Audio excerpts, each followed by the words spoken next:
আমরা শুরু করছি আমাদের জাভাস্ক্রিপ্টের দ্বিতীয় ক্লাস। গতদিন আমরা একটু ইন্ট্রোডাকশন দেখেছিলাম এবং কয়েকটা উদাহরণ আমরা দেখেছিলাম। আজকে আমরা আবারও সেইগুলো একটু রিভিউ করব এবং নতুন কিছু কাজ করব। যেহেতু প্রোগ্রামিং ল্যাঙ্গুয়েজ, বারবার একটা কথা খেয়াল রাখতে হবে যে যেমন ইংরেজি গ্রামার যদি আমরা জানতে চাই তাহলে তার সম্পূর্ণ কোথায় কি আছে সব কিছু শিখতে হয়। স্ট্রাকচার, তার রুল, কোথায় কি আছে, তারপর সিম্বলগুলো, প্রতীক কি ব্যবহৃত হয়, এগুলো আমাদের জানতে হয়। ঠিক একইভাবে যখন আমরা প্রোগ্রামিং ল্যাঙ্গুয়েজ জানি তখন আমাদের ওর নাড়ি নক্ষত্র সব জানতে হয়। তবে এমনি সাধারণ ল্যাঙ্গুয়েজের চেয়ে এটার সুবিধা হলো একটা ল্যাঙ্গুয়েজ যখন তুমি শিখবা তারপরে বাকিগুলো তোমার আর শেখা লাগবে না, কারণ ঘুরে ফিরে সেই একই কথা 5% এদিক ওদিক হয়। যেমন ধরো আমরা এখানে দুইটা জিনিস যোগ করার জন্য আমরা প্লাস দিচ্ছি, দুইটা স্ট্রিং যোগ করব। গতদিন একটা উদাহরণ দেখেছিলাম। পিএইচপিতে যখন এটা করব তখন আমি এটা ডট দিচ্ছি। যখন সি প্রোগ্রামে করছে তখন একটা ফাংশন ব্যবহার করছি, strcat, স্ট্রিং কনক্যাটেনেশন, এরকম। তো বিভিন্ন ফাংশনে সামান্য একটু করে চেঞ্জ হয়, অধিকাংশ ঠিক থাকে। আমরা যখন লুপ দেখব বা দেখব, কন্ডিশনাল স্টেটমেন্টগুলো দেখব, তখন এটা বুঝবো। তো ইন্ট্রোডাকশনে আমরা যেটা বলেছিলাম গতদিন, যে জাভাস্ক্রিপ্ট যখন লিখি, এটা হচ্ছে আমাদের যে ওয়েব পেজ থাকে, HTML যে পেজটি থাকে, এই পেজটিকে আমরা ইন্টারেক্টিভ করি। আরও যেন বিভিন্ন ঘটনার উপর, বিভিন্ন অবস্থার উপর ভিত্তি করে রিয়াকশন তৈরি করে, আমাদের ওয়েবসাইটগুলো যেন আরও স্ট্যান্ডার্ড হয়, দেখতে আরও সুন্দর হয়, বিভিন্নভাবে রেসপন্স করে, সেই সব কাজের জন্য এটা আমরা ব্যবহার করি। এখন আমরা বলেছিলাম যে 3 জায়গায় লিখতে পারি। একটা হলো আমার হেড অংশে, একটা বডি অংশে, আর একটা হচ্ছে এক্সটার্নাল একটা জেএস ফাইল খুলে সেটাকে করে দেওয়া, স্ক্রিপ্টেড লিঙ্ক করে দেওয়া, এটা করতে পারি। তো সেটা আমরা ব্যবহার করছি W3 Schools। তার সুবিধাটা হলো যে এটা সবসময় অ্যাভেলেবেল থাকবে এবং এর উপর ভিত্তি করে আমরা অন্যান্যগুলো তৈরি করতে পারবো। তো স্ক্রিপ্ট ট্যাগের ভিতর লিখি, আমরা যদি বডি বা হেডের ভিতর লিখি তাহলে স্ক্রিপ্ট ট্যাগের ভিতর লিখি, হেড বা বডিতে লিখতে পারি। আর যদি এক্সটার্নাল ফাইল হিসেবে তৈরি করি তখন ওটাকে আমরা এর সাথে স্ক্রিপ্ট ট্যাগের ভিতর লিঙ্ক করে দিই। এরকম করে মনে করো আমার ফাইলটার নাম হচ্ছে myscript.js। আমরা যখন CSS ফাইলগুলো লিঙ্ক করি, লিঙ্কের ভিতর এটা শুধু স্ক্রিপ্ট ট্যাগের ভিতর থাকতে হবে। সোর্সটা হলো myscript.js। এই জেএসটা তোমরা জানো, এটা এক্সটেনশনটা ঠিক রাখতে হয়, আর এ পাশের নাম তুমি ইচ্ছামতো দিতে পারো। এটুকু হলো কথা, যে একাধিক তুমি দিতে পারো। যদি তুমি যাও যে 2টা জেএস ব্যবহার করবা, CSSও আমরা একাধিক ব্যবহার করতে পারি, জেএসও আমরা একাধিক, যত খুশি আমি ব্যবহার করতে পারি। ইভেন আমরা অন্যরা ব্যবহার করেছে সেরকম জেএসও ব্যবহার করতে পারি, CSSও ব্যবহার করতে পারি। যেমন ধরো যে W3 Schools-এর একটা জেএস আছে, সেটাও যদি তুমি এখানে ব্যবহার করতে চাও সেটা দেখবো। আমরা যে কোয়েরি যখন করব তখন একটু দেখব। যদি এটা কোনো ফোল্ডারের ভিতর থাকে তোমার, তাহলে ঠিক একইভাবে ইমেজ বা CSS যেমন করে আমরা লিঙ্ক করেছিলাম, ফোল্ডারটা দেখাই দিতে হয় স্ল্যাশ দিয়ে, তাই তো? এভাবে আমরা দেখাতে পারি। তাহলে কোথায় লিখবো এটা মোটামুটি গতদিন বলেছিলাম, আজকে আর একটু বললাম। ক্লিয়ার? এবার আউটপুট। তো আমরা জাভাস্ক্রিপ্টের আউটপুটটা কোথায় পাবো এটাও দেখেছিলাম। আমি একটু রিভিউ করছি এই কারণে, অধিকাংশের কাছে এই কোর্সটা নতুন, সুতরাং আমি যদি কিছু কথা বলি তাহলে আবার একটু মনে পড়বে। তো একটা হচ্ছে ইনার HTML। ইনার HTMLটা কি? 2টা ট্যাগের মাঝখানে যখন থাকে, ওপেনিং ট্যাগ এবং ক্লোজিং ট্যাগের মাঝখানে যখন থাকে, তখন এটাকে আমরা বলছি ইনার HTML। সেটার ভিতর দিতে পারি। আর সরাসরি ফলাফল দেখার জন্য document.write, এই যে ফাংশনটা, আমরা জানি ফার্স্ট ব্র্যাকেট দেখলে এটাকে ফাংশন বলে। এই ফাংশনের ভিতর লিখে দিলে সরাসরি যেখানে লেখা হয় ও সেইখানেই রেজাল্টটা দেয়। আর window.alert বা শুধু অ্যালার্ট এরকম দিলে এটা অ্যালার্ট হিসেবে দেখায়। আর কনসোলের ভিতর দেখায়, ইনস্পেক্ট এলিমেন্ট থেকে যাওয়া যায় বা ওর ওই প্রপার্টিস থেকে আসা যায়, ওটা আমাদের দরকার নেই, ওটা আমরা যাচ্ছি না। তো গতদিন আমরা ইনার HTML দেখতে যে একটা কথা বলেছিলাম, যে একটা অংশ মনে রাখবা, document dot get element by ID, এখানে একটা আইডি দিব, কোনো একটা ট্যাগের আইডি, আর ডট ইনার এইচটিএমএল। এই ইনার এইচটিএমএল দিলে ও এই যে এখানে পি ট্যাগের মাঝখানে, ওপেনিং এবং ক্লোজিং ট্যাগের মাঝখানে এ পাশে ডান পাশের যে রেজাল্টটা আছে সেই রেজাল্টটাকে ওখানে বসাবে। ক্লিয়ার? যদি ডকুমেন্ট ডট রাইট আমি দেই তাহলে বলছে ফর টেস্টিং পারপাসেস, এটা পরীক্ষা করার জন্য ডকুমেন্ট ডট রাইট ভালো, কিন্তু গেট এলিমেন্ট বাই আইডি ব্যবহার করা সুবিধাজনক, কারণ আমার এইচটিএমএল পেজে বিভিন্ন ট্যাগ থাকে, সেই ট্যাগের মাঝখানে আমি রেজাল্ট বসাই, ফলাফল বসাই, এই কারণে গেট এলিমেন্ট বাই আইডিটাই ভালো, document dot get element by ID. তবে এভাবেও আমরা লিখতে পারি, এই যে ডকুমেন্ট ডট রাইট, এটা আসলে ওয়েব পেজে কম ব্যবহার করা হয়, এটা সুবিধা কম, ওটা একটু লম্বা লাইন হলেও এটা ভালো। এটা বাটনের ওয়ান ক্লিক ইভেন্টে দিয়ে দিতে পারি, উইন্ডো ডট অ্যালার্ট দিতে পারি, এগুলো বলেছিলাম। এগুলো তো মোটামুটি গত দিনের। সিনট্যাক্স বলেছিলাম, স্ট্রাকচার বা গঠন, এটা হচ্ছে সিনট্যাক্সের অর্থ।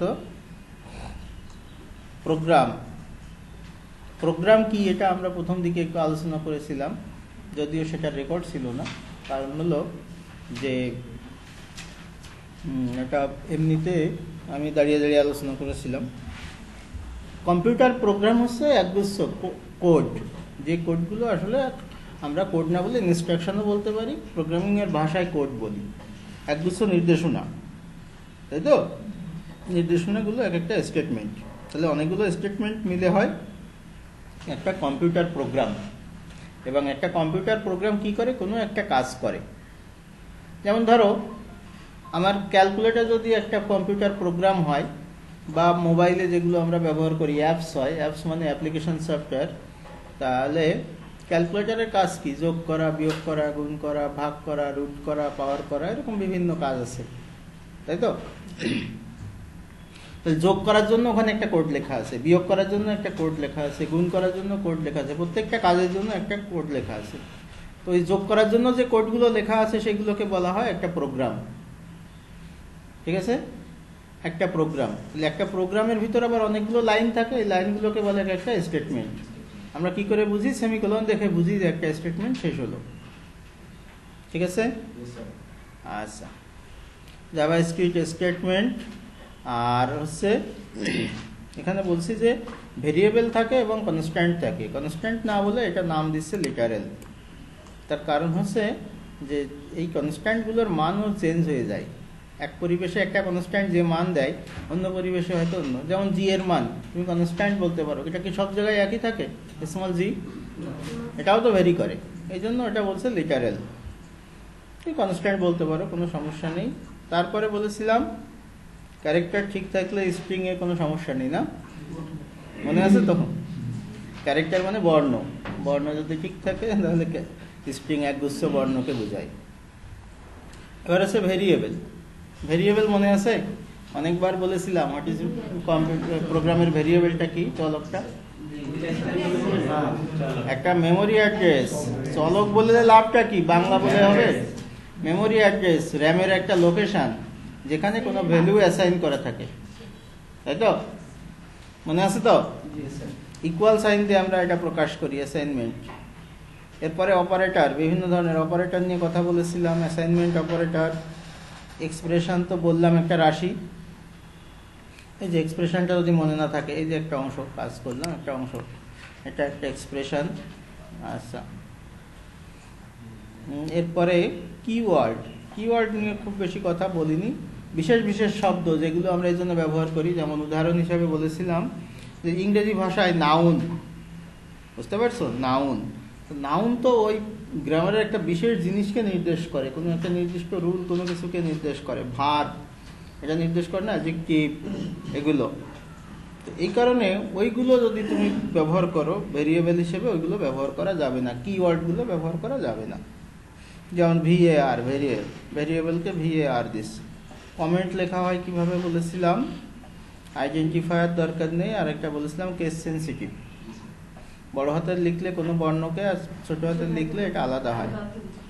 আর একটা ক্যামেল কেস বলেছিলাম যে নামকরণের ক্ষেত্রে এটা খুব গুরুত্বপূর্ণ জিনিস, কারণ intercity, master card, last name, first name. তারপরেও আমি বলেছিলাম যে প্রথম বর্ণটা ছোট হাতের লিখবা, এটা যদিও বড় হাতের দিয়েছে, ছোট হাতের লিখবা এবং সবসময় একই স্টাইল ফলো করবা। তুমি যখন এক্সপার্ট হয়ে যাবা তখন তোমার নিজস্ব মতামত প্রয়োগ করবা, তার আগ পর্যন্ত অন্যরা যা বলে সেটা শুনবা।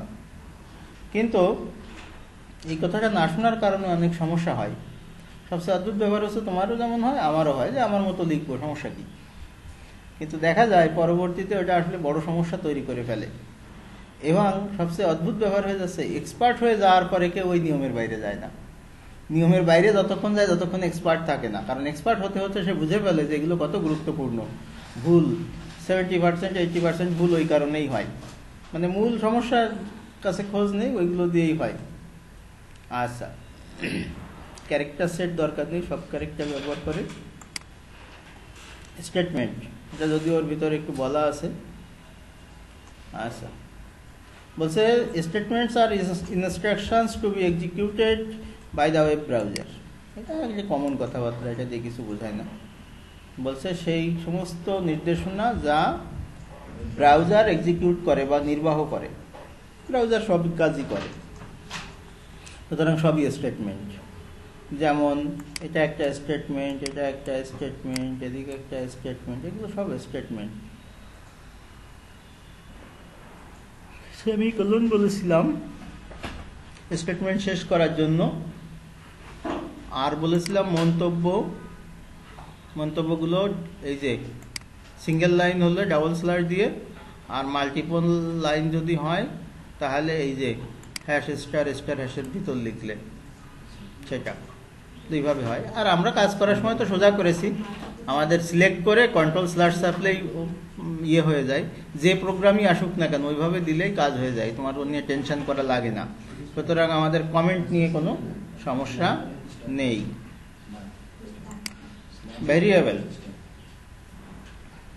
ভেরিয়েবল চলক নিয়ে আমরা গতদিন অনেক কথা বলেছিলাম, তাই তো? যেমন আমি এখানে বলছি যে ভেরিয়েবল x = 5, এটা দিয়ে কি বোঝায়? হ্যাঁ, একটা ভেরিয়েবল ডিক্লেয়ার করলাম যে x হচ্ছে আমার একটা চলক, তার মানে একটা ঘর নিলাম, যে ঘরের নাম দিয়ে দিলাম x, তাই তো? এরপরে বলছি যে ওর ভিতর 5 রেখে দিলাম। ক্লিয়ার কি না? 5 is assigned to variable x. এটা অ্যালজেব্রার মতো। আচ্ছা, এখানে কয়েকটা নিয়ম আছে ভেরিয়েবল লেখার নিয়ম। চলকের যে নামকরণ করি, আমি বলছি x, আমি 2 বর্ণের দিতে পারতাম xy, 3 বর্ণের দিতে পারতাম abc, এরকম আরো কিছু নিয়ম কানুন আছে। সেই নিয়ম কানুনগুলো একটু দেখে নিই। বলছে names can be contain letter, digit, underscore and $। কি কি হতে পারে? বর্ণগুলো হতে পারে, লেটার, ডিজিট হতে পারে 0 থেকে 9, আন্ডারস্কোর হতে পারে যে নিচে একটা দাগ থাকে, এই যে এইটা, এই যে, আর $। হতে পারে। এইগুলো ব্যবহার করে আমি নাম দিতে পারি, কিন্তু প্রথমে অবশ্যই লেটার দিয়ে শুরু হবে। তুমি প্রথমেই সংখ্যা দিয়ে শুরু করবা, একটা ঘরের নাম 9xy, এরকম হবে না, কিন্তু x9y বা xy9 এরকম হতে পারবে। কথা কি ক্লিয়ার? আচ্ছা, এরপরে বলছে যে $। বা আন্ডারস্কোর দিয়েও শুরু করা যেতে পারে, কিন্তু সেটা বিশেষ কেস। যেমন $। দিয়ে গ্লোবাল ভেরিয়েবল থাকে, এরকম বিভিন্ন কিছু সেশন থাকে, এগুলোর বিষয় আলাদা। আর বলছে নামগুলো কেস সেন্সিটিভ, তার মানে ছোট হাতের ওয়াই দিলে,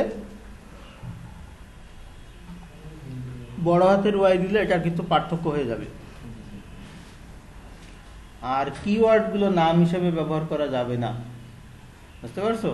কিওয়ার্ড গুলো নাম হিসেবে ব্যবহার করা যাবে না। এখন তোমার নাম রাখলে যে আমার নাম বাংলা, বা তোমার নাম রাখলে আমি বাংলাদেশ, এটা একটা বড় ধরনের সমস্যা। তোমার নাম যদি বাংলাদেশ রাখো, বা তোমার নাম রাখো যদি কুষ্টিয়া, তাহলে এটা একটা বড় সমস্যা। অথবা ইংরেজিতে একজনের নাম রাখলো নাউন, কিছু কিছু যে হয় না তা না, কিন্তু এটা আসলে বড় ধরনের সমস্যা তৈরি করে। প্রোগ্রামিং এর ক্ষেত্রে বাইপাস করার কোনো সুযোগ নেই যে স্যার আমি একটা ভেরিয়েবলের নাম রাখবো VAR, এটা হবে না, কারণ VAR দিয়ে ওর ভেরিয়েবলকেই বোঝায়, ওটা অন্য মিনিং আছে, ওটা করা যায়, সেটা কিন্তু ভেরিয়েবল থাকে না, অন্য মিনিং হয় যাকে।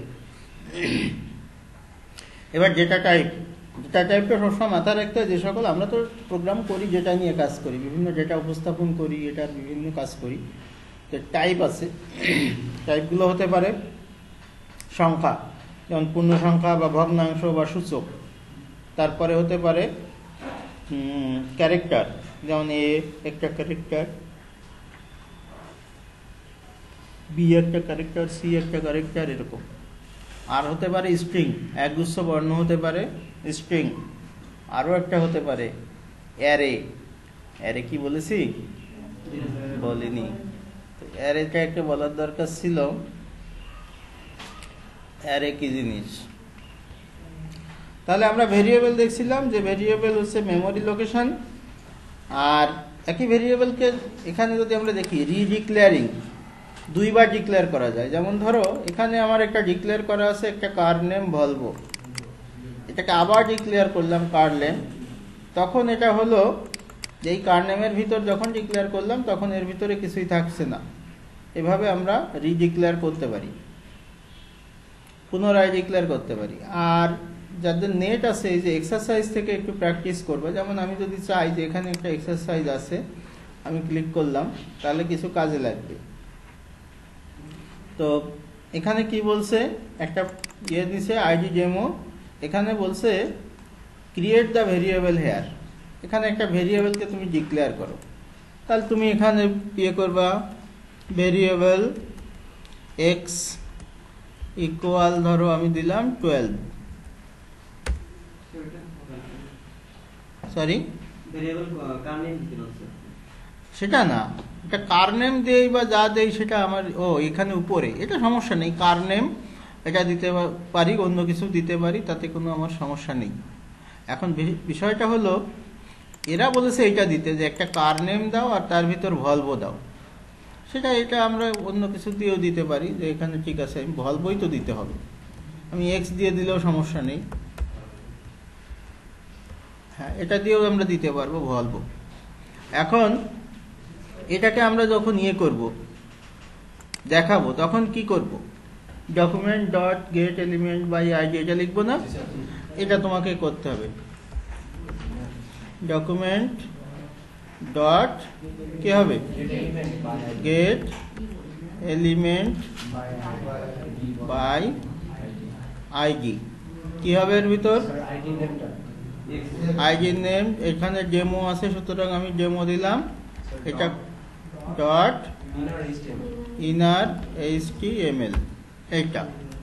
এখন কি হবে, ডান সাইডে যার ভ্যালুটা আমি ধরো এক্স কে দেখাবো, সুতরাং এক্স কে বলে দিব। তাহলে এটা দিয়ে কি বললাম, যে ডেমো যার আইডি আছে তার ইনার HTML এ, মানে এখানে এক্স এর যে ভ্যালুটা আছে সেটা পুট করো।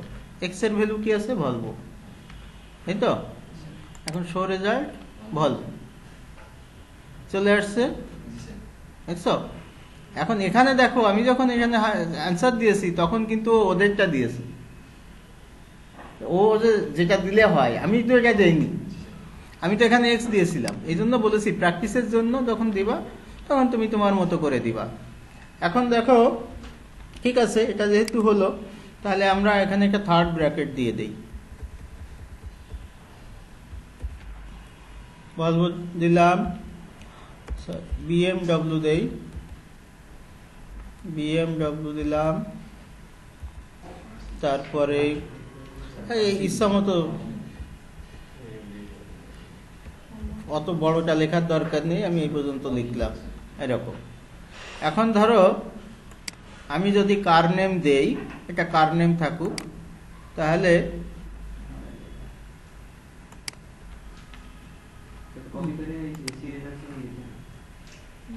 এটা সরি, এরা তো ওই যে ইয়েতে এটা হারাই যাচ্ছে, ওটা অন্য জায়গায় দিতে হবে। আমরা অন্য উদাহরণ সরাসরি দেখব। তাহলে হবে। আচ্ছা আমরা দেখি, আমাদের সাবলাইম টেক্সট থেকেই দেখি। এখানে আছে তাই তো, এখানে পি একটা আইডি আছে। আচ্ছা এগুলো তো আমরা জানি, একটা পি একটা আইডি আছে, একটা h1 আইডি আছে, আর এখানে ভেরিয়েবল আছে, ডেটের কথা বলা আছে, এটা থাকুক। এটা আমরা ওই যেটা ব্যবহার করছিলাম সেইটা এখানে লিখি, ভলভো দিলাম, আর এখানে টি দিয়ে রাখলাম। এবার আমাদের ওরকম হয়েছে না, একটা ভেরিয়েবল নিয়েছি টি, সেখানে বলেছি এর নাম হচ্ছে ভলভো, আর car inner HTML F F F, এইখানে এই h1 এর ইনার এইচটিএমএল এটা ধরো নাই আমার, এটা আমি লিখছি না, এটা নাই। যার আইডি এফ এফ এফ তার ইনার এইচটিএমএল এ আমি টি এর মানটা, তার মানে এখানে ভলভোটা প্রিন্ট করব। যেহেতু h1 ট্যাগের ভিতর দিয়েছি, সুতরাং এটা একটু বড় হবে, মোটা হবে, এই ছাড়া আর কিছু না। মোটা আসছে তাই তো। আচ্ছা এখন আমি বলছি যে না, আমি এটা এভাবে লিখব, ভলভো দিলাম, তারপরে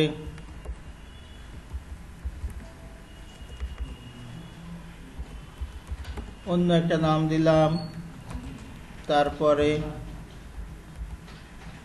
এরকম নাম দিলাম। এই গাড়ির নামটা আমি জানি না, তোমরা যারা কিনবা তারা এসব হিসাব করো। তো সেভ করলাম। এখন টি এর ভিতর আমার কি আছে, তিনটা আছে তাই না, তিনটা। এখন যদি আমি এটাকে দেখতে চাই তাহলে আমার সবগুলোই দেখাচ্ছে। এটা হচ্ছে আমার অ্যারে, যেহেতু আমার এটা এরকম টি বা এটা কার নাম দিলে ভালো হতো, সবসময় ভেরিয়েবল নেম অর্থপূর্ণ দিবা, বুঝতে পারছো? ভেরিয়েবল নেম সবসময় অবশ্যই অর্থপূর্ণ দিবা। কার, তাহলে বোঝা যাচ্ছে যে এটা গাড়ির হিসাব। তা নাহলে সাময়িক কাজ হবে কিন্তু অন্য সময় ঝামেলা হবে।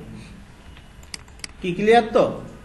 যে আমাদের কারের ভিতর যদি একাধিক যদি ভ্যালু থাকে, এখানে আসলে ঘটনা করছে কি, যখন আমি কার ভেরিয়েবল নিচ্ছি তখন আসলে তিনটা ভ্যালু যখন পেয়েছে ও, তখন ও তিনটা ঘর তৈরি করেছে। খেয়াল করো, কারের ভিতর যখন কোটেশনের ভিতর বা কমা দিয়ে একাধিক দেওয়া হয়, তখন ও যতগুলো দেওয়া হয় ততগুলো ঘর তৈরি করে, নিজেই তৈরি করে দেয়। কি বললাম বুঝতে পেরেছো? তাহলে একটা ঘর, দুইটা ঘর, তিনটা ঘর তৈরি করে। তাহলে কার নামে তিনটা ঘর তৈরি হয়। কিন্তু কম্পিউটার যেহেতু 0 দিয়ে শুরু করে, ও ইন্ডেক্সটা 0 দিয়ে শুরু করে। ও আসলে কার 0 বসায়, এটা কার 1 বসায়, এটা কার 2 বসায়। 0 দিয়ে যেহেতু গোনা শুরু করে ও, এই কারণে, কারণ ওর সংখ্যা শুরুই 0 দিয়ে, শেষ হচ্ছে অনেক, তাই তো? তারপরের গুলো আমরা যে 2 দিলে ও কনভার্ট করে নেয় বাইনারিতে। তাহলে ও 0 দিয়ে শুরু করে, কার 0 মান হচ্ছে ভলভো, কার 1 এর মান হচ্ছে করোলা, আর কার 2 এর মান হচ্ছে বিএমডব্লিউ। আমি যদি চাইতাম যে কার 2 ও প্রিন্ট দিক, তাহলে ও রেজাল্ট দিবে কি, বিএমডব্লিউ। ঠিক আছে? তাহলে ও যদি এটা দিতাম তাহলে ও বিএমডব্লিউটা শুধু প্রিন্ট দিত। অ্যারের থেকে সুবিধা হচ্ছে এইটা, যে আমরা নির্দিষ্ট পজিশন থেকে ওটাকে আমরা করতে পারি, আউটপুটে আনতে পারি। ঠিক আছে? আচ্ছা, যদি আমি চাইতাম যে এটা বাটন ক্লিকের মাধ্যমে হবে, তাহলে কি করতাম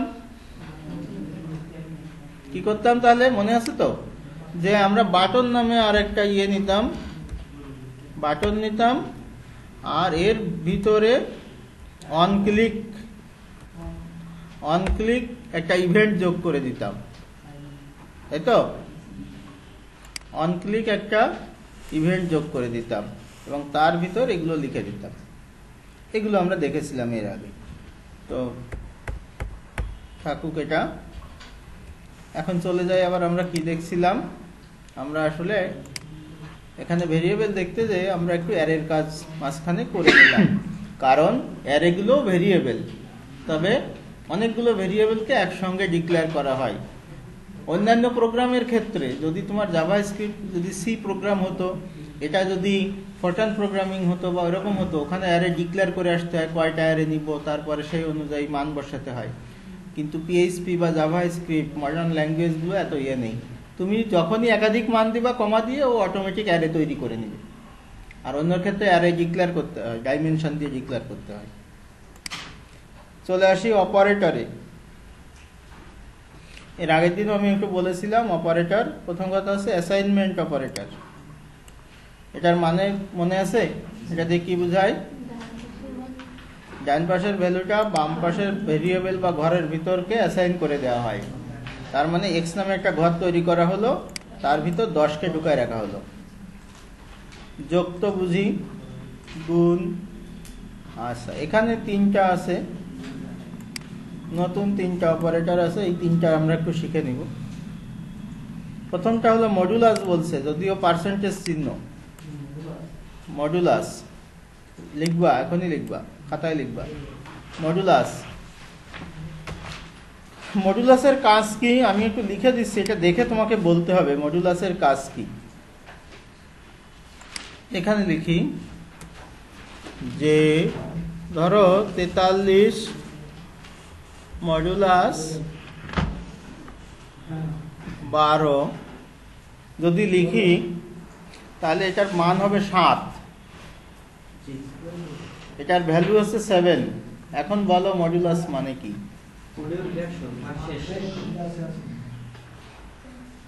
কথা বুঝতে পেরেছো?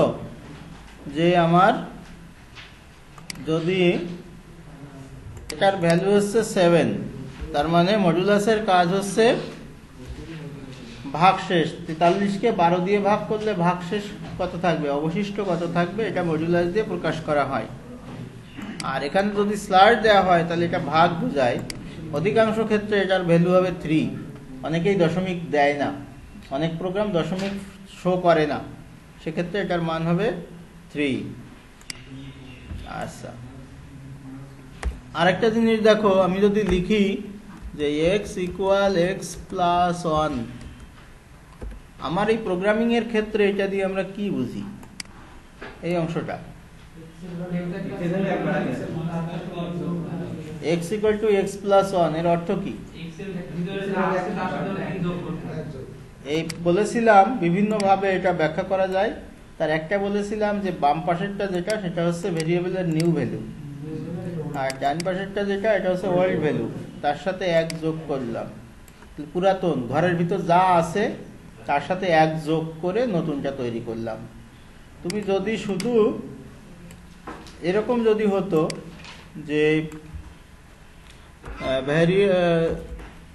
ভ্যারিয়েবল x ইকুয়াল 12, 11 যা হয় হোক, প্রথম লাইনে লিখলে, দ্বিতীয় লাইনে আবার যদি ভ্যারিয়েবল x ইকুয়াল টু 10 দাও, তাই তো?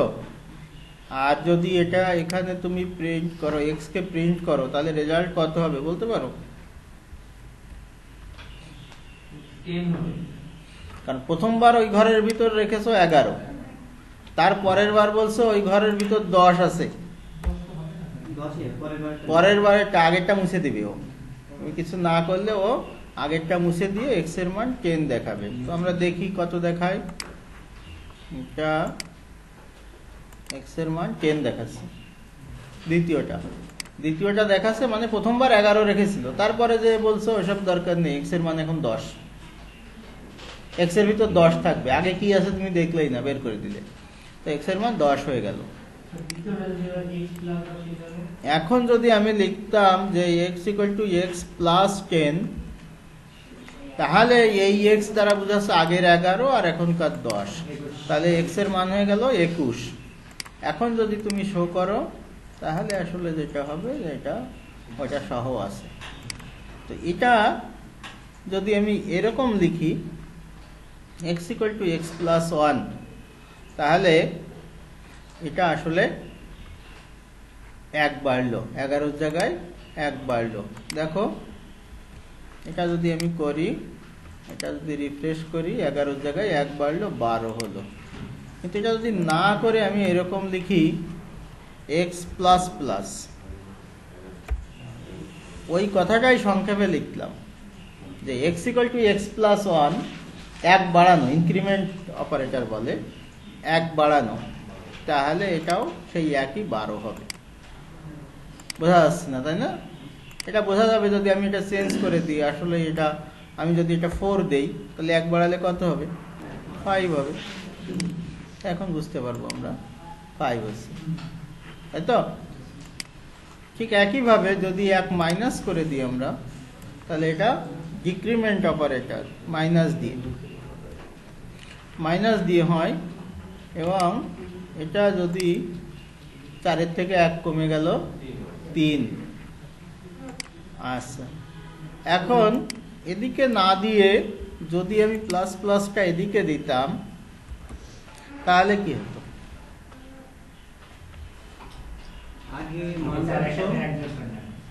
হ্যাঁ, দেখা যাক। 4 প্লাস প্লাস দিয়েছি, রিফ্রেশ করি, তাও 5ই হচ্ছে। তাহলে পার্থক্যটা কি? না না না, এরকম কোনো সুযোগ নাই। এটা একটাই অপারেটর, এই অপারেটর ফিক্সড। যে তুমি যদি বলো যে রুট মানে 2, ওখানে দাগ যদি ডান পাশে একটা বাড়াই দিই তাহলে 1/3 হবে কিনা, এরকম যেমন হয় না, এখানেও এই অপারেটরগুলো তুমি তৈরি করতে পারো না। যারা এই নিয়ে গবেষণা করেছে তারা ফিক্সড করে দিয়েছে, সুতরাং অপারেটর আমরা তৈরি করতে পারি না। তো এখন এই দুইটার ভিতর পার্থক্য কি, এইটা একটু শুনবো। প্লাস দেখলাম ভাগশেষ বের করে, প্লাস প্লাস ইনক্রিমেন্ট অপারেটর, ভেরিয়েবলের কারেন্ট ভ্যালুর সাথে 1 ইনক্রিমেন্ট করে, আর এটা 1 ডিক্রিমেন্ট করে। আচ্ছা, এখানে আবার এই পাশেরটা তাও মোটামুটি বোঝা যায়, তাই তো? আমরা এইটা আগে দেখি। তো x ইকুয়াল টু ওয়াই, এর মানে হচ্ছে ওয়াই এর ভ্যালুটা এক্স এর ঘরেও রাখে, এই না? ডান পাশের ভ্যালুটা বাম পাশের ঘরে অ্যাসাইন করে, এভাবে বলেছিলাম। এটা বোঝা যাচ্ছে। এটা তাহলে কি হবে? এটা এক্স এর ঘরে ঢুকলো, ঢুকে এক্স এর ভ্যালুর সাথে ওয়াই এর ঘরের ভ্যালুটা যোগ করে দিল। ঠিক আছে, এই কথা বুঝেছো? ওল্ড ভ্যালুর সাথে ওয়াই এর ভ্যালু যোগ করে এক্স এর নিউ ভ্যালু করলো। X equal to x minus y, x এর ঘরে ঢুকলো, এবার এক্স এর ভ্যালু যা আছে তার থেকে ওয়াইটা আউট করে দিল। গুণ ভাগ মডুলাস আছে, সবই তো একই কথা। এখন মাঝখানে এই যে একটু প্যাচ লাগাই দিয়ে রাখছে, এই যে এই সমস্ত কি জিনিস, বুঝতে পেরেছ?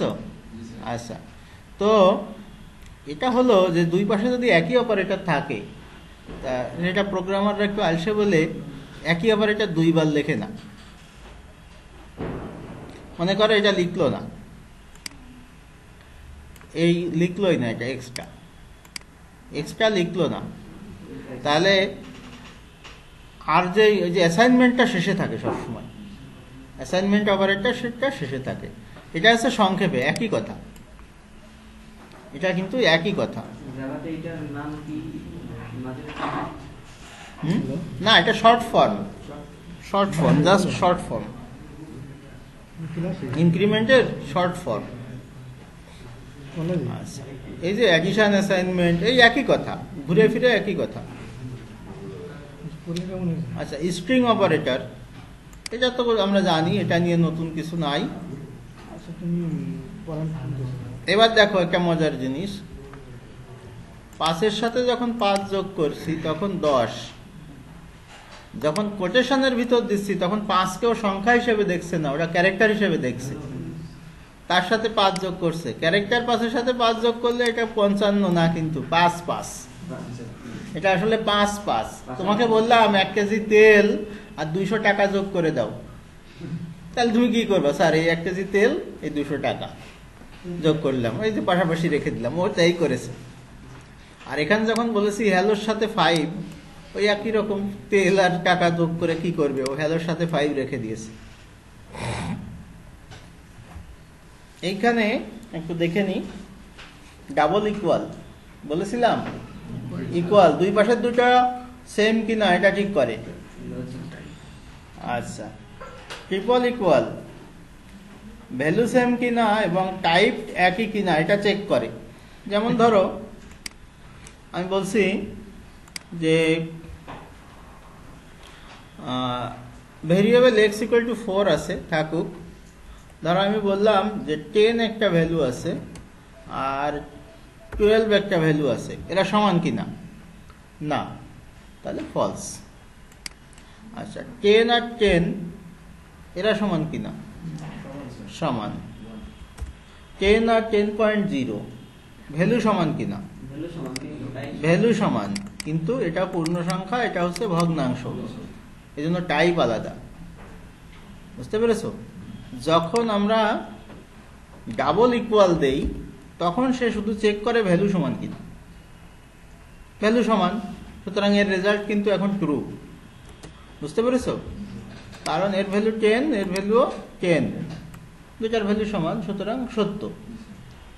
কিন্তু যদি ট্রিপল ইকুয়ালটা দিয়ে দেই আমি, তখন ভ্যালু সমান দেখলো, তারপর দেখবে টাইপ, টাইপে দেখলাম যে টাইপ সমান না, কারণ হচ্ছে এটা পূর্ণ সংখ্যা আর এটা ভগ্নাংশ, তখন এটা ফলস দিয়ে দিবে।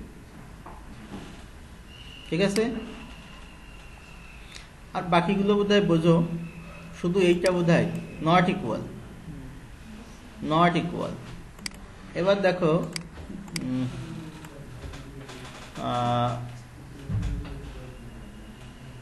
y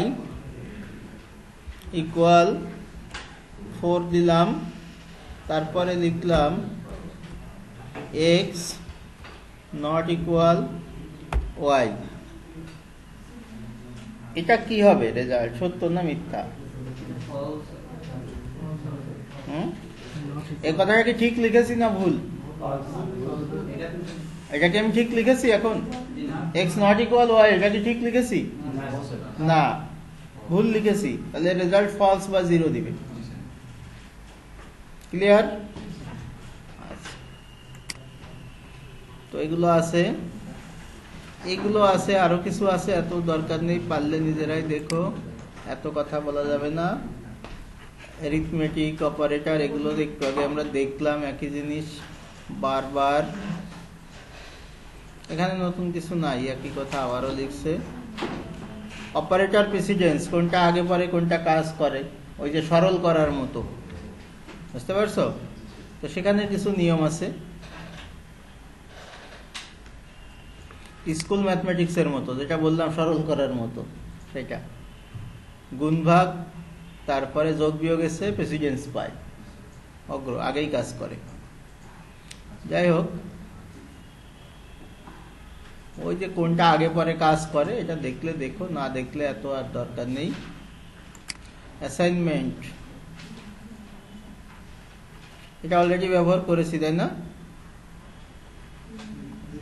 এটা অলরেডি ব্যবহার করেছি, এটা আর লাগবে না। ওই একই কাজ দুই ভাবে, ওই যে সেম ইয়ে হলে, ভেরিয়েবল হলে একটা কমাই দিয়ে আমি একটাকে বললাম, কি বলেছি মনে আছে তো? দুই পাশে যদি সেম ভেরিয়েবল হয়, ডান পাশেরটা তুলে দেয়, আর ইকুয়াল যেটা অ্যাসাইনমেন্ট অপারেটর, যেটা এটা সবার শেষে দেয়। অ্যাসাইনমেন্ট অপারেটরটা সবার শেষে দেয়। তাও আরেকবার বলি দেখি, এই যে দুইটা, তো এই পাশেরটা তুলে দিল এক্স, আর সবসময় অ্যাসাইনমেন্টটা পরে হবে, শেষে হবে। যেমন ধরো এইটা x equal to x to the power y, এটা ডাবল স্টার পাওয়ার, বুঝতে পারছো? x to the power y, তাহলে x to the power y যদি করা হয়, তুলে দেওয়া হয় এক্সটা, তখন এটা বাদ যাবে, আর অ্যাসাইনমেন্ট অপারেটর ইকুয়াল চিহ্নটা এখানে যাবে।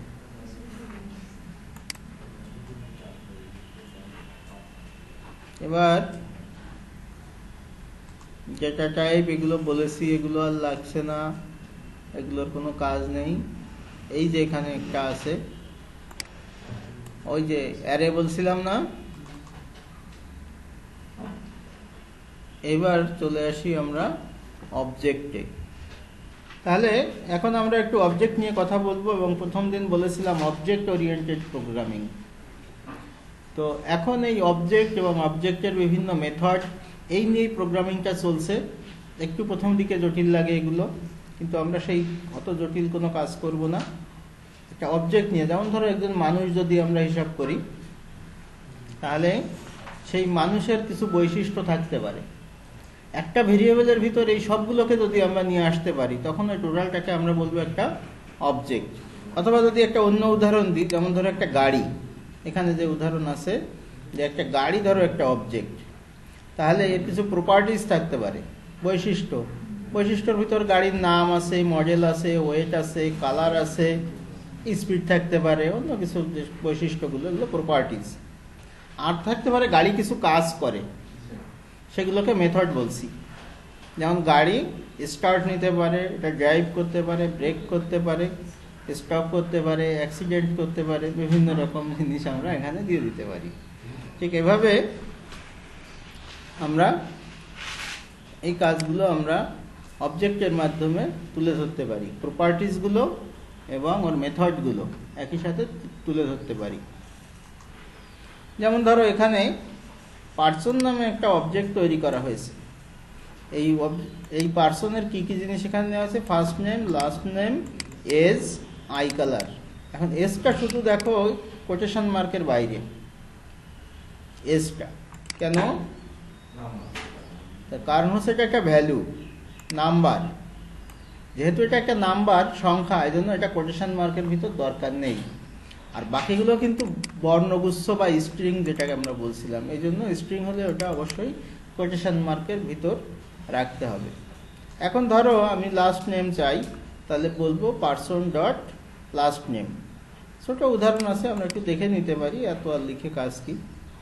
যে আমরা বললাম যে পার্সন নামে একটা ইয়ে করলাম এখানে, তাহলে আমি যদি এটা পার্সন নামে যদি এটা করি, তাহলে স্ট্রাকচারটা দেখো যে পার্সন দিতে হবে, তারপরে ভেরিয়েবল নাম, তারপরে ইকুয়াল চিহ্ন দিতে হবে, আর সেকেন্ড ব্র্যাকেটের ভিতর কমা দিয়ে দিয়ে এগুলো আলাদা করতে হবে। কথা বুঝতে পারছো নাকি? করে দেখাবো, একটা করে দেখাই। এখানে যেহেতু আমাদের আছে যে আমরা একটা ভেরিয়েবল নিব, ভেরিয়েবল নিয়ে এটার একটা নাম দিই অবজেক্ট ভেরিয়েবল, হ্যাঁ, তা বা অন্য কোনো নামও দিতে পারি। একটা কার নিলাম, কার নামে একটা ভেরিয়েবল নিলাম, ইকুয়াল চিহ্ন দিলাম, এটা এর ভিতর রাখবো। আর যেহেতু এটা ভেরিয়েবল, এর শেষে একটা সেমিকোলন চিহ্ন হবে। এখন এর ভিতর আমি কি রাখবো? একটা কারের কি কি বৈশিষ্ট্য থাকে? প্রথম কথা হচ্ছে নেম, কারের নেম থাকবে।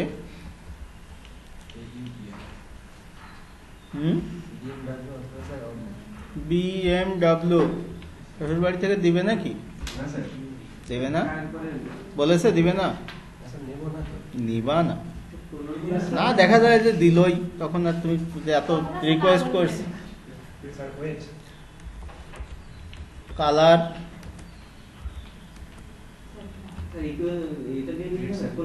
কোলন, কোলন, হ্যাঁ ভুল করে দিয়েছি, কোলন দিতে হবে। আরে বয়স হয়েছে না, এজন্য তো লাল রং দেখাচ্ছে। ওর সাথে আবার কথা বলতে বলতে ভুলে গেলাম। কালার কি হবে? ব্ল্যাক একজনের পছন্দ। আর আমি তো কিসের বাইরে না যে একটা মেয়ে একটা কথা বলবে আর শুনবো না।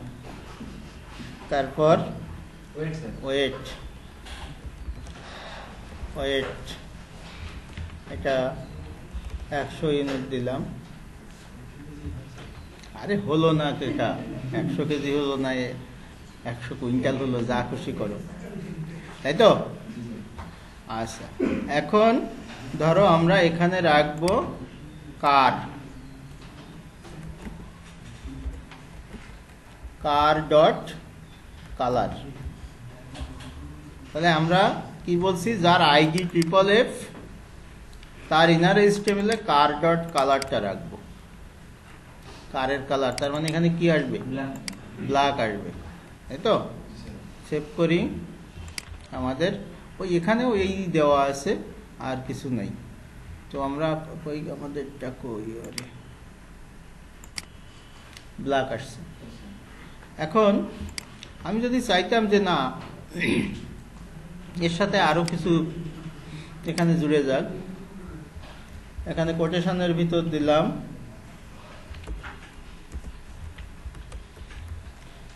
Colour of the car, car is এরকম দিলাম, ইনভার্টেড কমা দিলাম, এখানে প্লাস চিহ্নটা দিলে ও কিন্তু এটাকে যোগ করে নেবে। বুঝতে পেরেছ যে এর এই অংশটা কোটেশন, একাধিক স্ট্রিং যদি আমি যোগ করে দিই, প্লাস দিয়ে দিয়ে যোগ করে দেওয়া যায়। তো এটা যোগ করে দিলাম। এখন যদি আমরা এটা দেখি, এই যে ব্ল্যাক। এখন আমি যদি চাইতাম যে না এটা ইটালিক হোক, একটা এখানে একটা বাঁকা ইয়ে দিয়ে দিয়ে দিলে হতো, অথবা এখানে আমি চেঞ্জ করতেছিলাম। এটা ইয়ে হলো, আমি যদি ওয়েট চাইতাম তাহলে এখানে জাস্ট এটা কপি করে সি কন্ট্রোল ভি, তাহলে এখানে ওয়েটটাই লিখে দিই, weight of the car is, এটা হলো এত কেজি লিখতে চাই ধরো, হ্যাঁ,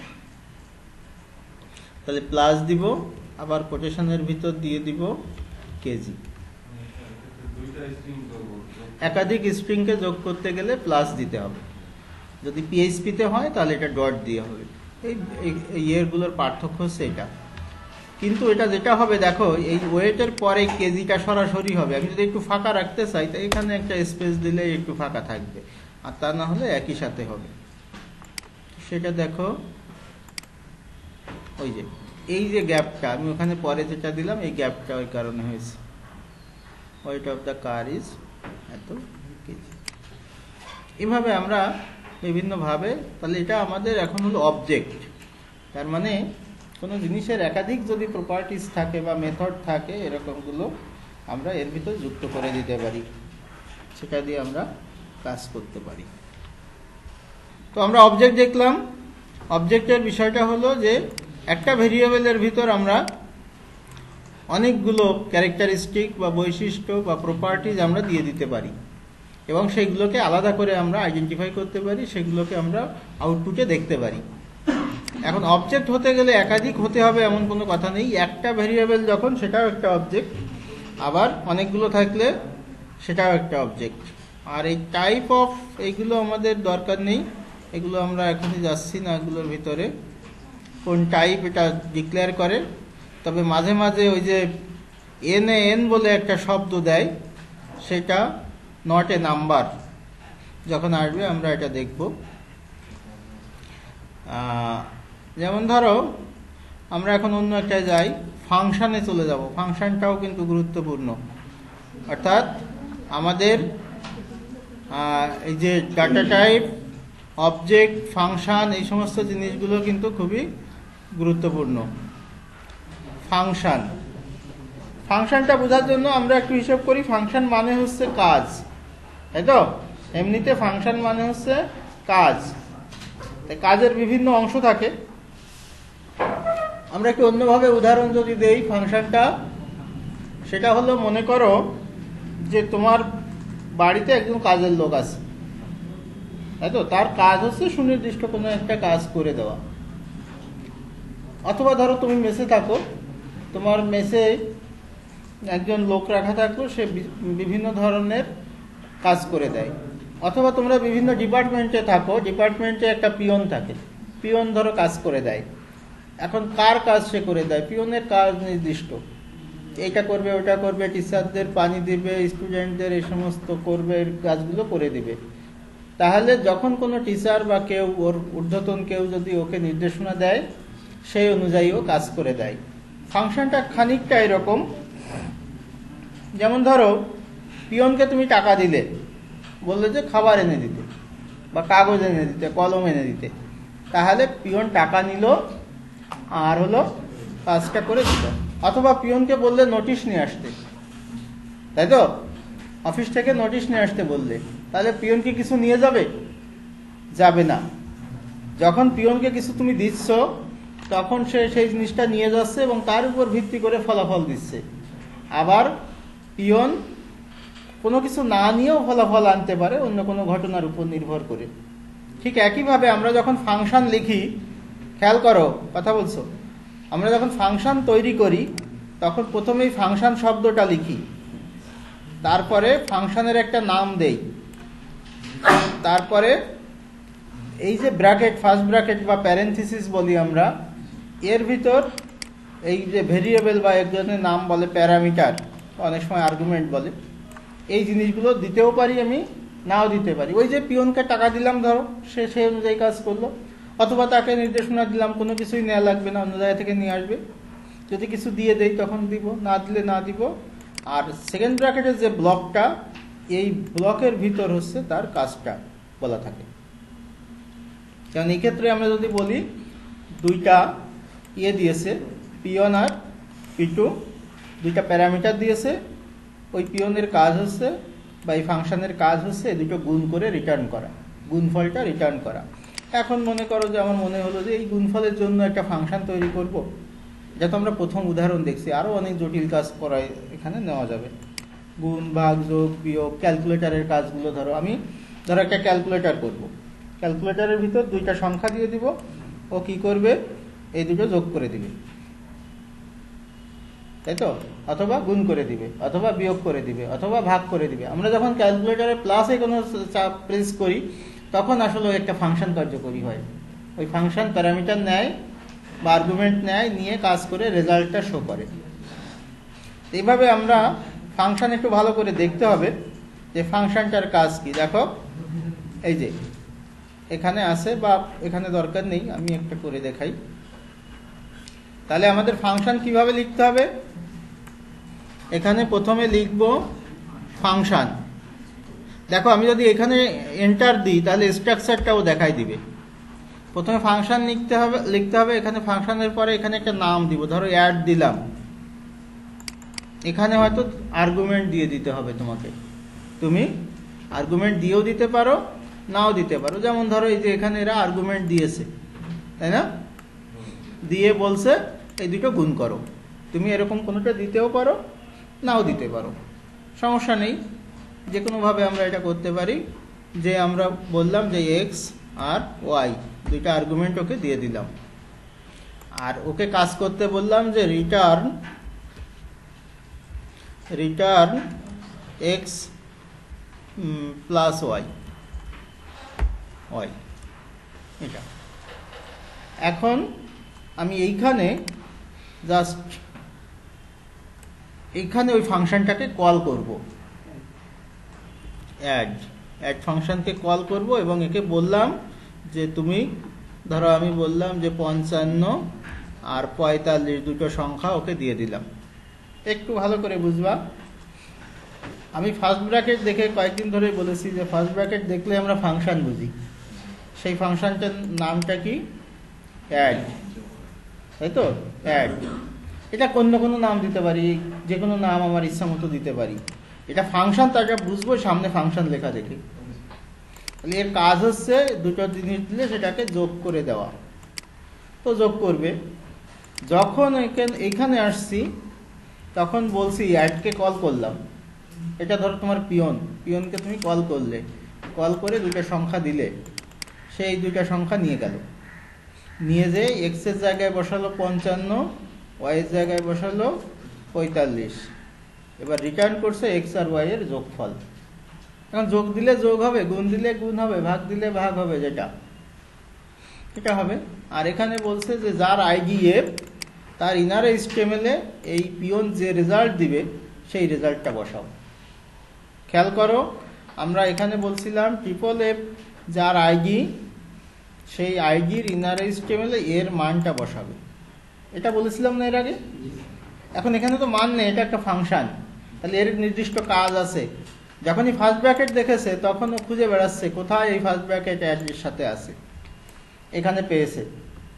পেয়ে এটা ধরো পিয়নকে ডেকে পিয়নের হাতে দুইটা জিনিস দিলে, ও বাড়ি নিয়ে গেল, বাড়ি নিয়ে এক্স ঘরে রাখলো 55, এক্স একটা ভেরিয়েবল, ওর এক্স এর ঘরে রাখলো 55-কে, আর ওয়াই এর ঘরে রাখলো 45-কে। এবার ফেরত দিচ্ছে ও এক্স আর ওয়াই যোগ করে। অথবা ধরো তুমি একটা শার্ট দিলে, একটা প্যান্ট দিলে, তাই তো, ও নিয়ে গেল, এক ঘরে রাখলো শার্ট, একটা পাত্রে শার্ট রাখলো, একটা ব্যাগে শার্ট রাখলো, একটা প্যান্ট রাখলো। এরপরে সে রিটার্ন করছে এই দুটো যোগ করে, বা ধরো এটা ইস্ত্রি করে পাঠাচ্ছে, যে কাজ ওকে বলে দিব সেই কাজ করবে। তাহলে এই রিটার্নটা আসবে কোথায়, এর পরিবর্তে। এইখানটায় ও যা রিটার্ন করবে সেটা এই জায়গায় বসে গেল। এখানে বসলে কি হবে, এ ইনার HTML এ বসাবে। এখানে আসলো কত, x প্লাস ওয়াই এর মান। একটু জটিল হচ্ছে, x প্লাস ওয়াই এর মান এখানে বসলো, এ নিয়ে যাবে ইনার HTML এ। কার ইনার HTML এ? যার আইডি FFF আছে সেখানে। ঠিক আছে, তো আমরা সেভ করি এবং যদি এটা দেখি, আরে আমার কোথায় রে, 100, তাই তো। একে যদি গুণের কাজ দিতাম তখন নাম হয়তো চেঞ্জ করতাম, কিন্তু আপাতত আমরা নাম চেঞ্জ করছি না। তো এটা সেভ করলাম, তখন ও গুণের কাজটা করে দিত, গুণের কাজটা করে দিত, তাই তো। যদি বলতাম যে ওকে একটা দিতাম, যেমন ধরো আমি ওকে একটা দিলাম, x দিলাম, আমি ওকে বললাম x স্কয়ার করে দিতে, তাহলে x গুণ x দিলাম, এখানে ধরো একটা সংখ্যা দিলাম, কত হবে, 55 স্কয়ার 30 25, 30 25 হবে 55 স্কয়ার 30 25, তাই তো। এটা চালাকি শিখাই দেই, শেষে যদি 5 থাকে তাহলে এর স্কয়ার করাটা সোজা হয়। হ্যাঁ, 5 5 এই শেষের 5 এর স্কয়ার কত, 25। আর এই পাশে যে সংখ্যাটা থাকবে, 5ও থাকতে পারে, অন্য কিছুও থাকতে পারে, কিন্তু শেষেরটা 5 থাকলে হবে। এখানে 5 আছে না, প্রথমটা কত, 5, তার পরের সংখ্যা কত, 6। তাহলে এই 5 এবং সেই 6 গুণ করলাম 30। যেমন আরেকটা করি, তাহলে ক্লিয়ার হবে। 8 আছে, 8 এর পরে কত, 9, 8 নং 72 আর 25, 5 5 25, পরেরটার স্কয়ার 72 25, দেখো 72 25, বুঝতে পেরেছো। এটা এই 5 থাকলে স্কয়ার করা খুব সোজা একটা কাজ, বুঝতে পেরেছো। এভাবে এটা তো আসলে ম্যাথ পড়াতে গেলে মাথায় ঢোকে, এটা এমনিতে আসে না।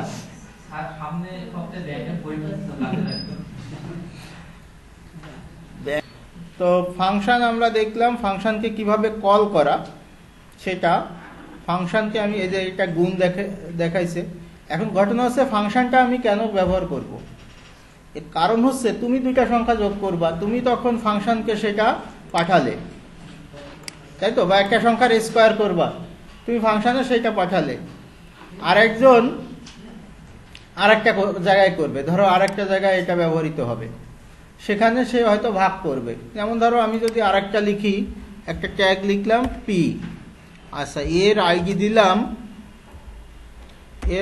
দিলাম NN। এখন এটা আমি ইয়ে করি, কপি করলাম, বলছি আইডি যার NN তার ইনার HTML এ, এখানে যদিও গুণ আছে, এখানে ধরলাম যে এটা 71 দিলাম, এটা সেভ করলাম। তাহলে এটা কি হলো, যার আইডি NN তার ইনার HTML এ অ্যাড ফাংশনকে কল করছি 71 দিয়ে, 71 নিয়ে গেল, নিয়ে যেয়ে গুণ করে দিল, 71 গুণ 71, তাহলে ওইটা 71 এর ইয়েটা করে দেখাবে সে, ওই যে 71 এরটা করে দেখাচ্ছে। যেহেতু এটা পি এর ভিতর ছিল এই জন্য মোটা দেখায়নি, ওটা এই সনের ভিতর ছিল এই কারণে ওটা মোটা দেখিয়েছে। ঠিক আছে, তো এভাবে আমরা ফাংশনকে দেখো। তাহলে এই ফাংশন তৈরি করলে সুবিধা কি, যতবার খুশি তুমি একে কল করতে পারো। ওই যে পিয়নের কথা বলছিলাম, পিয়নকে যতবার খুশি ওকে কাজ করতে বলবা, ও ওই কাজ করেই যাবে। কেন ফাংশন ব্যবহার করি, এই যে ফার্স্ট ব্র্যাকেট দিয়ে বোঝানো হয়, ওই যে টেম্পারেচার চেঞ্জ করার সূত্র আছে। তো এটা অবজেক্ট অলরেডি আমরা বলেছি, এটা একটু দেখেছিলাম আমরা, অবজেক্টটা দেখলাম। এখন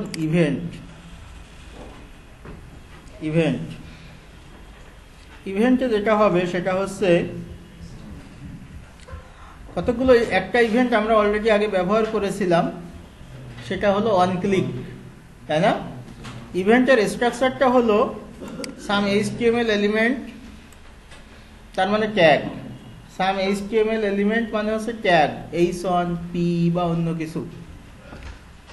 ইভেন্টের নাম, on click, on load, on mouse in out, এই সমস্ত। তারপরে কোটেশনের ভিতর জাভাস্ক্রিপ্টের কোড। ঠিক আছে? আচ্ছা, তো এখন আমরা যেমন এখানে দিয়েছে অন ক্লিক, আমরা যে জাভাস্ক্রিপ্টের কোড এগুলো লিখছিলাম না একটু আগে, এটা লিখছিলাম, এটা ওয়ান ক্লিকের পরে দিয়ে দিয়েছে। তাহলে এটা হয়ে গেল। যে বাটনে আমরা একটা দেখেছিলাম, এগুলো হচ্ছে ইভেন্ট। ইভেন্টের এখানে মোট 6টা আছে আপাতত, পরে আরও আছে। এই 6টা এখন মুখস্থ করব কি কি নাম। আমি একটু হেল্প করি। এখানে অন চেঞ্জ আছে, অন ক্লিক আছে, অন মাউস ওভার আছে, মাউস আউট আছে, কি ডাউন আছে, অন লোড আছে। 6টা। ওয়ান সবার আগে আছে, সুতরাং অন বাদ দিয়ে মুখস্থ করলেই হবে আমার।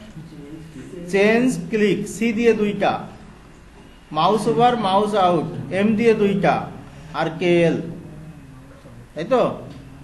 2টা সি, 2টা এম দিয়ে, একটা কে দিয়ে কি ডাউন, আর একটা এল তে লোড দিয়ে।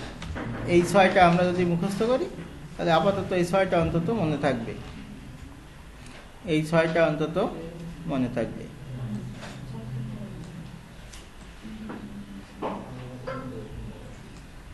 ঠিক আছে? এবার আরেকটা চলে যাব। এটা এটা এটা বুঝতে পেরেছো? অন লোড এর মানে হচ্ছে যখন পেজটা লোড হবে, প্রথম যখন ওয়েব পেজটা চালু হবে। অন কি ডাউন, যখন কোনো একটা কি তুমি প্রেস করবা তখন কিবোর্ড থেকে। যখন মাউস আউট, কোনো একটা জিনিসের উপর থেকে মাউস যখন সরে আসবে।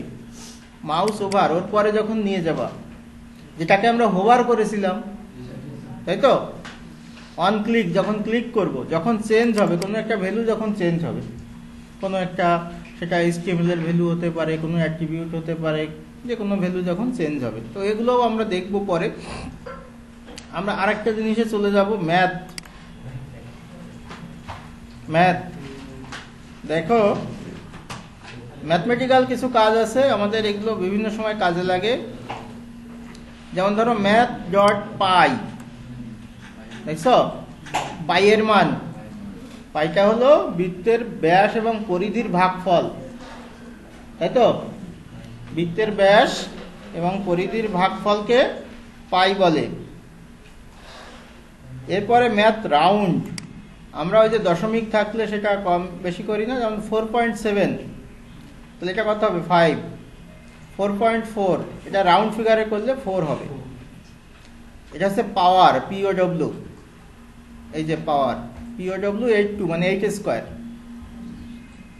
64। SQRT, SQ তে হচ্ছে স্কোয়ার, স্কোয়ার মানে কি? বর্গ। RT তে হয় রুট, রুট মানে কি? মূল। স্কোয়ার রুট মানে বর্গমূল, রুট করা যেটা আমরা বলি। 64 রুট করলে রেজাল্ট আসবে 8। ABS, অ্যাবসলিউট, পরম মান, প্লাস বা মাইনাস চিহ্ন থাকলে সেটা বাদ দিয়ে দেখায়। এই যে -4.7, এটা 4 দিয়ে দেখায়।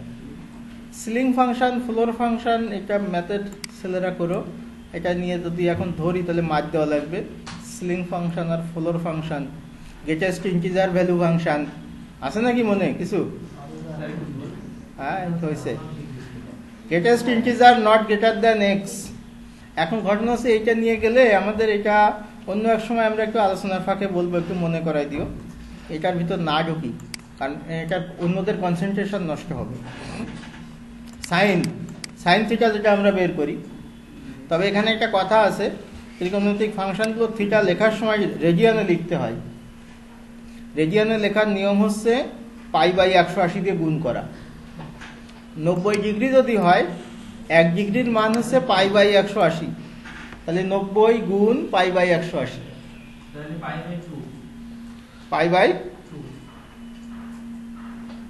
π/2 লিখলে তো হতোই। এখন 61 ডিগ্রি, তখন কি হবে? তখন 61 গুণ π/180, এই জন্য এইভাবে লেখা। π/2 লিখলে তো হতোই, সেটা না। 1 ডিগ্রিকে হিসাব করবা, যত ডিগ্রি থাকবে তার সাথে গুণ করে দিবা। সাইন, কজ, যে সমস্ত আছে, মিনিমাম ম্যাক্সিমাম, এরকম সিরিজ দিয়ে মিনিমাম ম্যাক্সিমাম বলে দিলে ও বলে দিবে কত, তাই তো?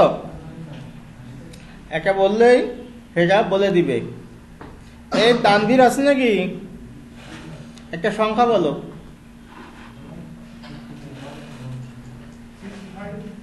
65।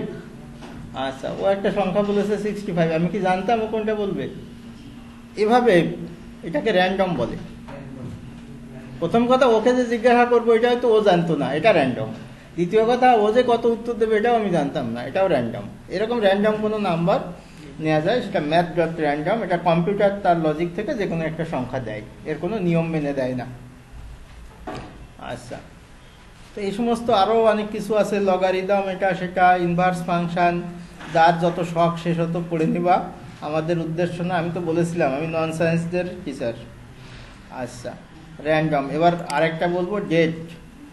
এই ডেট নিয়ে কিছু কাজ করে ছুটি দিয়ে দিব। ডেট নিয়ে কিছু কাজ করে ছুটি দিয়ে দিব, তাতে 5:30টার ভিতর হয়ে যাবে।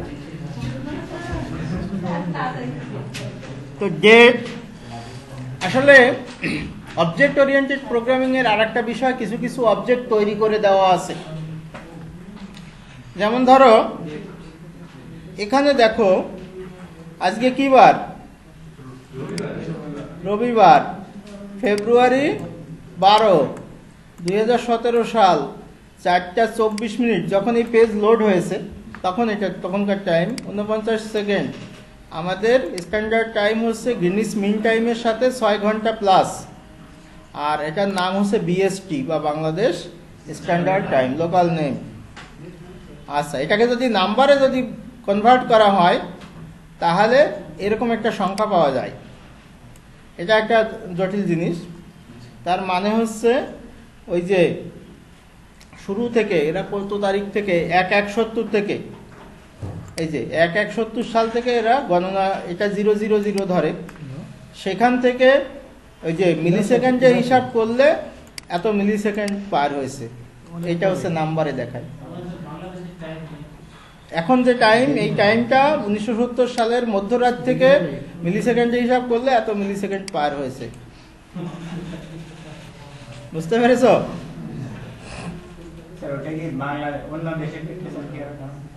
অন্য দেশের ক্ষেত্রে যা হয় সেটা হবে, ওরা হিসাব করে।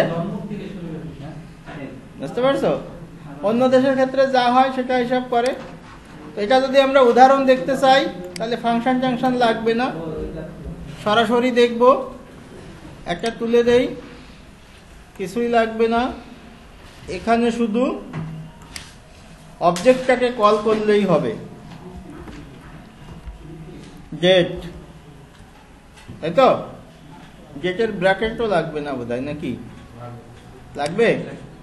লাগবে, ডেটের ব্র্যাকেটটা লাগবে। দিলাম, দেখো এর রেজাল্ট কি দেয়। যার FFF যার আইডি, সেখানে কারেন্ট ডেটটা বসাই দিবে। দেখি ও বসায় কিনা। এখানে দেই, দেখছ? আমি যখন দিয়েছি তখন 4:27 বাজে ঘড়িতে, সেটাই দিয়েছে 18 সেকেন্ডে। এখন অবশ্য বাড়ছে। এটা যদি রিফ্রেশ করি, দেখো এটা চেঞ্জ হয়ে যাচ্ছে। কিন্তু ও কি করছে, এখান থেকে টাইমটা নিচ্ছে, টাইমটা নিয়ে এখানে ও রেজাল্টটা দিচ্ছে। আবার দেখো 31 সেকেন্ড, তাই না? এখানে এটা লোড যখন হচ্ছে তখনকারটা দেখাচ্ছে, এখন 43 সেকেন্ড, তাই তো? এই গেট যে অবজেক্ট, একটু আগে বলছিলাম অবজেক্ট ওরিয়েন্টেড প্রোগ্রামিং এর আরেকটা সুবিধা হলো, এরকম অনেক অবজেক্ট তৈরি করে দেওয়া আছে, তুমি শুধু ব্যবহার করবা। যেমন আগের দিন একটা উদাহরণ দিয়েছিলাম যে তাজমহল ধরো একটা অবজেক্ট, তো তাজমহলের ধরো একটা স্ট্রাকচার বলা আছে, তুমি এখানে শুধু লিখবা তাজমহল, তাহলে এর স্ট্রাকচারটা সব পেয়ে গেলে। এখন তুমি কোনটা ব্যবহার করবা, সেই কবর দেখতে যাবা না কি দেখতে যাবা, সেটা তোমার বিষয়। তো এই ডেটের অনেক ব্যবহার আছে, এটা অনেক সময় কাজে লাগে। যে তোমার মনে করো যে তোমার একটা ঘড়ি ব্যবহার করবা তোমার ওয়েবসাইটে, তাই না? কিছুই না, একটা স্ক্রিপ্টের ভিতর ডেট অবজেক্টটাকে কল করে দিলেই হয়। আবার ইয়ে করা যায়, এগুলোকে ভেঙে ভেঙে দেখা যায়, কম বেশি করে দেখা যায়, সেগুলো সব এখানে আছে। চেঞ্জ হবে, সব কিছু করা যাবে, ওই সব সময় রিফ্রেশ করে দিলেই হবে। আরেকটা হলো, এই অবজেক্টগুলোকে আমরা নিউ দিয়ে করি, ক্রিয়েটিং ডেট অবজেক্ট। তার মানে হলো আমার যে জাভাস্ক্রিপ্ট যে প্রোগ্রামটা আছে, এর ভিতর অবজেক্ট তৈরি করা আছে ডেট নামে। আমি তার একটা রেপ্লিকা তৈরি করব, তখন এই নাম দিব নিউ জেড। এটা যদি মিলি সেকেন্ডে বলি তাহলে মিলি সেকেন্ডে রেজাল্ট দিবে। আমি যদি বলি যে এটা না, জি ভেরিয়েবলের ভিতরে একটা অবজেক্ট রেখে দাও, এটা একটু খেয়াল করো এই জিনিসটা, ভেরিয়েবল জি ইকুয়াল টু, পিছনে অনেকে দেখতে পাচ্ছ না,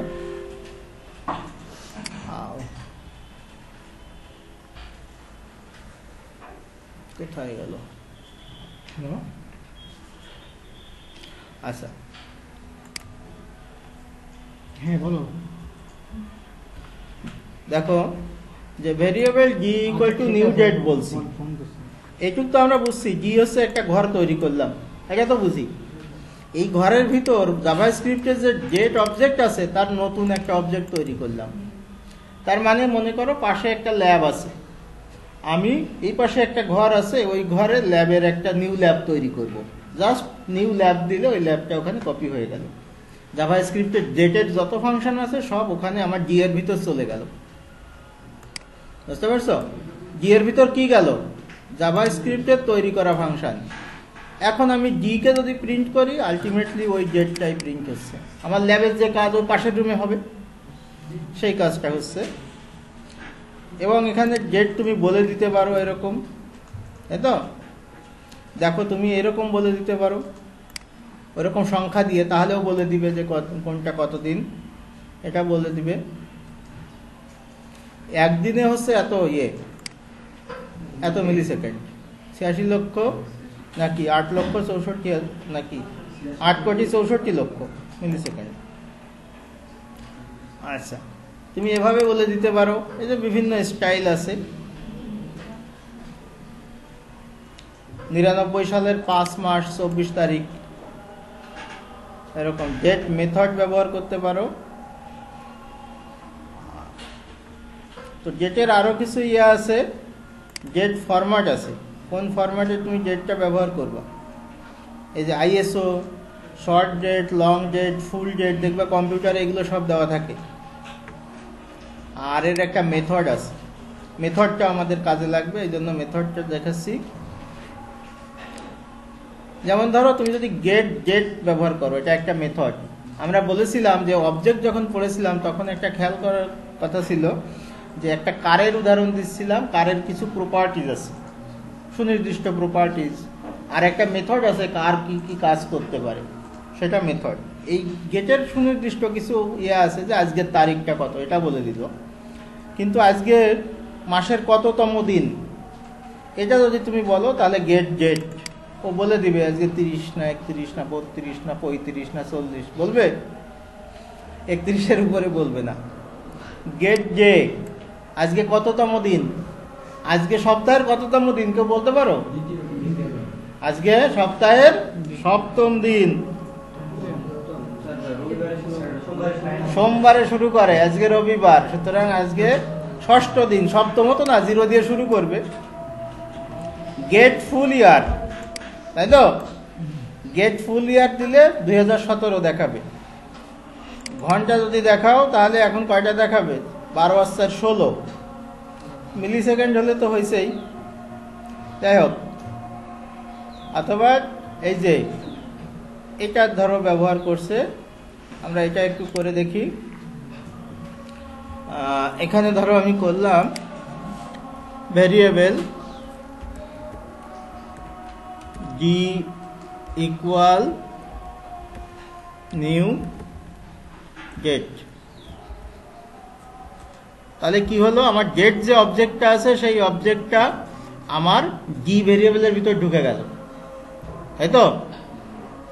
এখন আমি এইখানে ওকে বলে দিব জি এর ভিতর কি আছে আমার, বলো তো? ডেটের নাড়ি নক্ষত্র সবই আছে। জি ডট, না এটা কি জানো, জি ডট গেট ডেট, এটা ছিল না?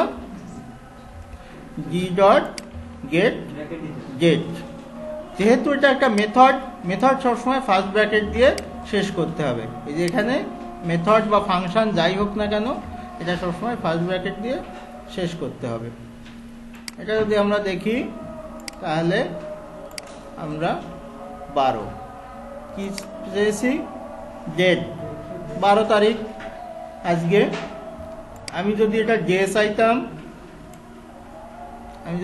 চাইতাম তাহলে ডেট তো না এটা দিন সপ্তাহের দিনকে বোঝায় তাহলে আজকে কত হবে 6 0 ও রবি থেকে না 0 হচ্ছে 7 আর কি সোমবারে 1 1 2 3 4 5 6 এটা 0 হচ্ছে অফ ডে না আজকে অফকে 0 হিসাবে কাউন্ট করেছে অফ আজকে তো অফিস বন্ধ ওদের তো অফ ডে অফটাকে 0 বুঝতে পেরেছো অফটাকে 0 হিসেবে কাউন্ট করেছে সুতরাং এইভাবে